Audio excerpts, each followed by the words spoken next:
Please welcome this week's special guest, Aubrey.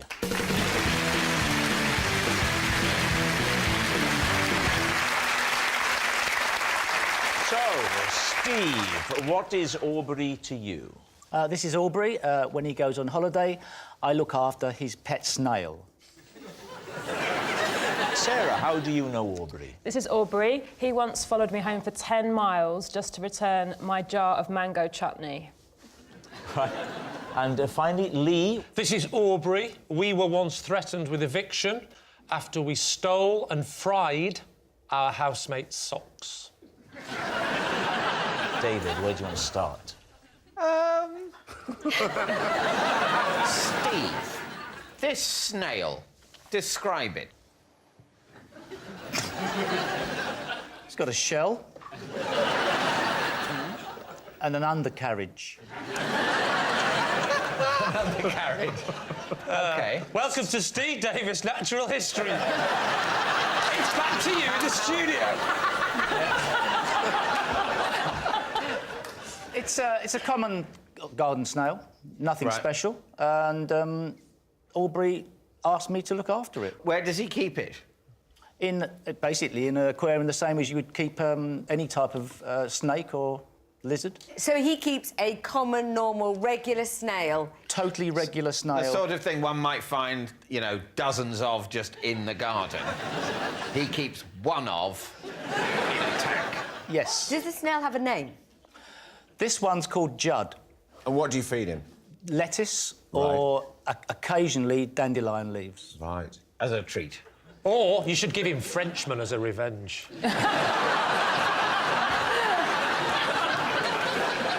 Just go back a minute. You specifically said this one is called Judd, which to me suggests there are others. Yes. He's had others.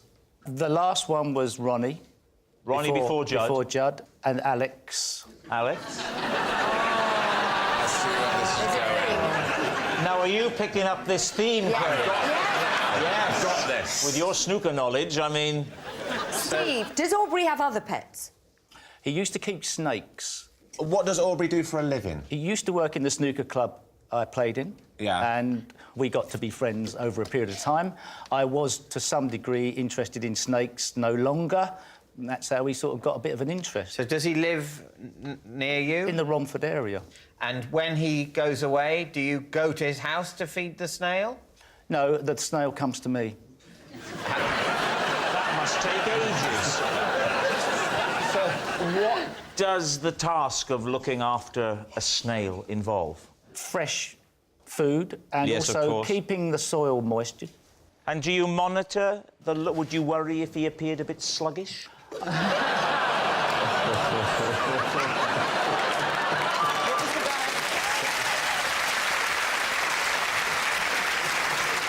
At last, the art form has reached its peak. Who would you like to quiz next? Sarah, tell us the story about the chutney following.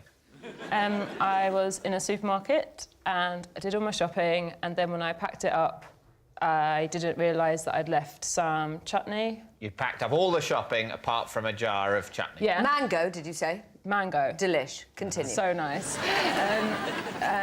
So then I went back to my car, I got in my car, I drove away. I didn't know I'd forgotten anything. And when I turned off the dual carriageway, a car was flashing me, and I thought I'd done something wrong. And it was this man called Aubrey, and he came out of his car and had my chutney. Is this quite a special supermarket that you had to go all the way 10 miles to get this chutney? Oh, it's called Lidl, and it is worth the drive, my friend. It's worth that 10 miles I there. wasn't at my house, Right. so I wasn't in London where I live now. I was at a writer's retreat in the... Costa Rica. Costa Rica. A place called Sheldon in the Cotswolds. So you're sitting at the wheel, he comes alongside, Yep. and you see him holding the chutney. Yep. What do you do? Well, I put the window down. OK. And he says, "You left this at the supermarket. Creepy. I've been following you." And then how did you know his name was Aubrey? Did he then go, Anne, lovely to meet you, bye?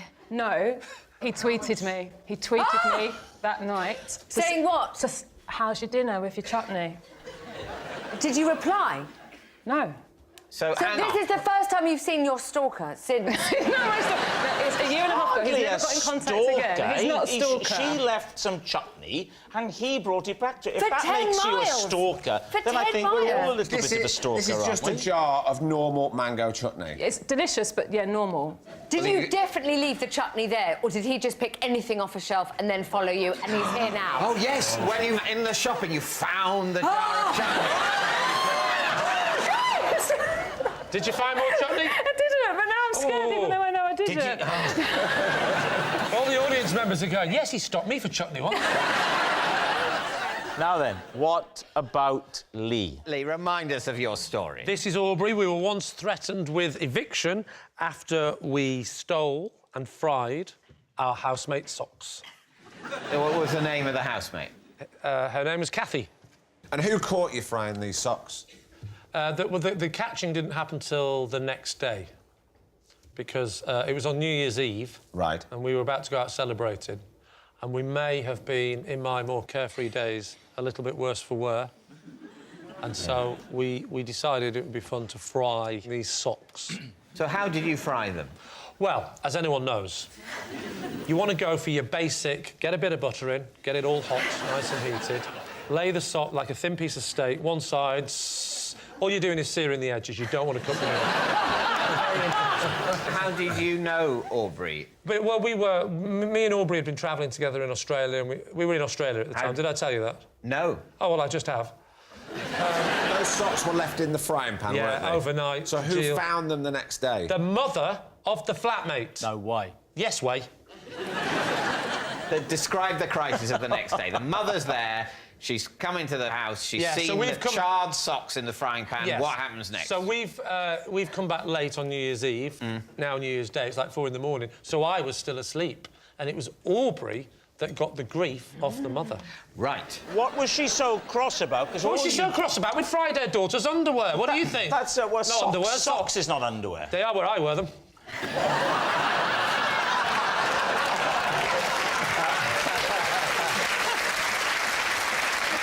So the mother gets cross with Aubrey Yeah. and says what? She went, "Good day, Kathy. How are you?"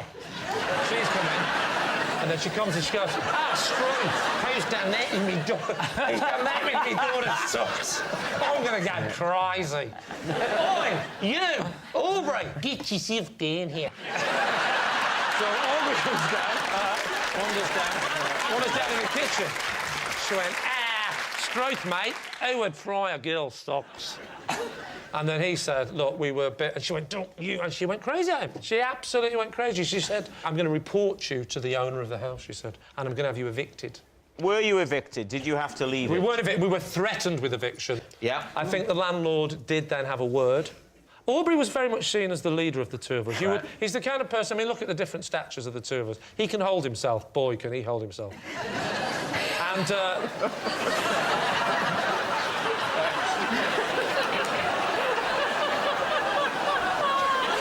You're told not to smile! We need an answer. So, David's team. Is Aubrey Steve's snail mate, Sarah's condiment saviour, or Lee's sock-sizzling sidekick? This is a problem. It is. What's the problem? Well, the problem is no one would keep a single snail as a pet. No one would follow someone 10 miles just to return some chutney.